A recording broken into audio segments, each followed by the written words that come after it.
tonight. Okay, so at about 10:30 this evening, deputies responded to a call of a domestic disturbance at 5198 64th Street North here in Wellman, unincorporated St. Petersburg area. And the initial call involved a pretty violent struggle that was going on within the home. When deputies arrived, they observed John Zamola, who's a 49-year-old male, in front of the home in a small pickup truck, and he was in the process of ramming into the house. He was rocking back and forth, and there was a car that belonged to his wife, Cami Zamola, who's a 45-year-old female who he had been in the argument with. And so John Zamola was ramming into the house. He was ramming Cami Zamola's vehicle. And all of this started this afternoon. Cami had been out at an event with some friends. She arrived home.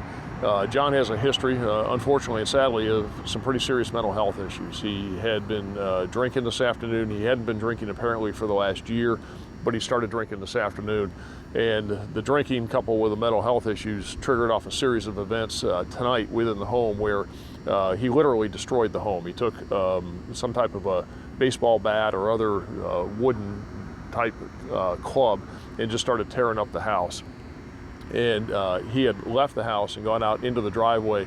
And then when the deputies got there, again, he was ramming the house, literally. One of the pillars of the house was knocked off. The car was pushed into the house, and he was rocking back and forth. As the deputies approached him, he put the car in reverse and pulled out onto 64th Street.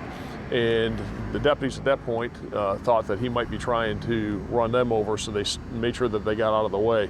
The car was disabled, and as the car became disabled there on 64th Street, Zamola got out of the truck, and as he got out of the truck, he had a knife in his hand.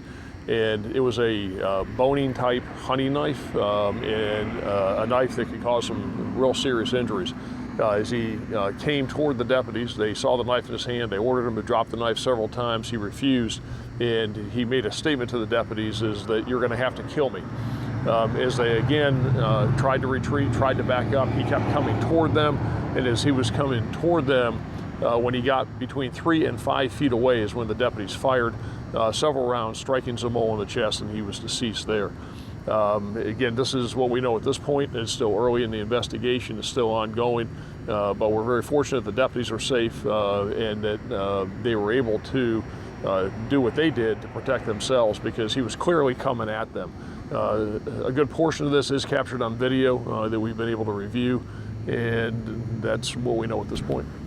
How many deputies were at the scene at the time the shots rang out? Well, there were 3, and the 2 who fired, Deputy Jake Gualtieri and Deputy John Segurti, are the 2 who fired.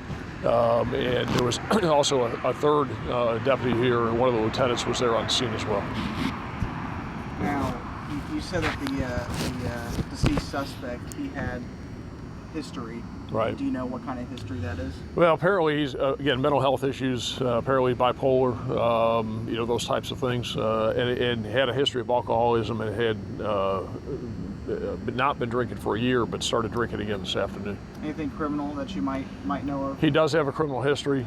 We've been out here to the house. In fact, the 2 deputies involved in this, Deputy Segurti and Deputy Gualtieri, were here just a few weeks ago, where Zamola was a victim in an aggravated assault case. We've had several calls out here to the house, and he does have an extensive criminal history. We're still in the process of putting all that together, but I know he's been arrested several times. And no injuries to the deputy or the female victim? No, nothing. No. Okay, you good? Good enough. All right, Thank okay. you. Yep, no problem.